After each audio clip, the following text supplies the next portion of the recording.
Skarloey Remembers. The Fat Controller has sent Edward to the works to be mended. Near the workstation, Edward noticed a narrow gauge engine standing in an open-sided shed. That's Skarloey, he thought.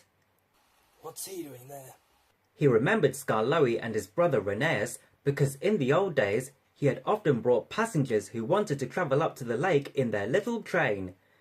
As the men at the works could not mend him at once, Edward asked them to put him on a siding close to Skarloey. Skarloey was pleased to see Edward.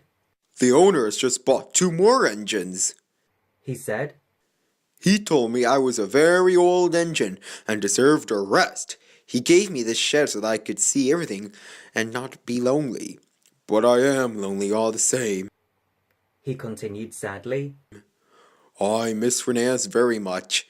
Yesterday one of the new engines pushed him on a truck, and now he's gone to be mended. I wish I could be mended too and pull coaches again." Have your coaches got names? asked Edward.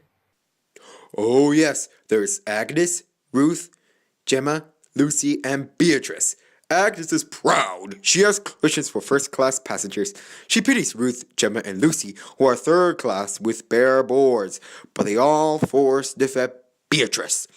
Beatrice often smells of fish and cheese, but she is most important," said Skarloey earnestly.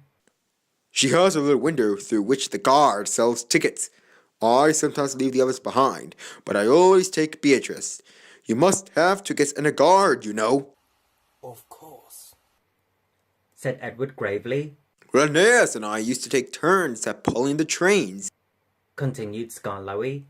"We know everybody, and everybody knows us. We whistle to the people in the fields, at level crossings, and in lonely cottages and farms, and the people always wave to us.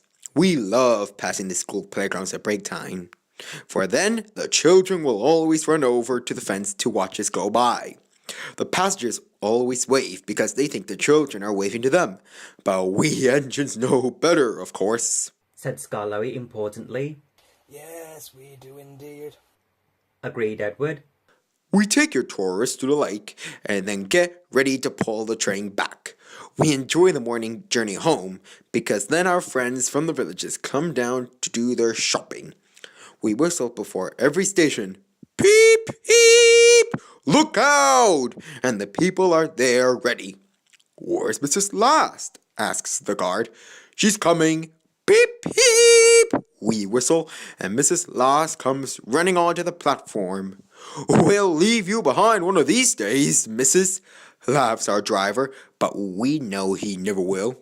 We stop elsewhere too, at the farm crossings and stiles, where paths lead to lonely houses.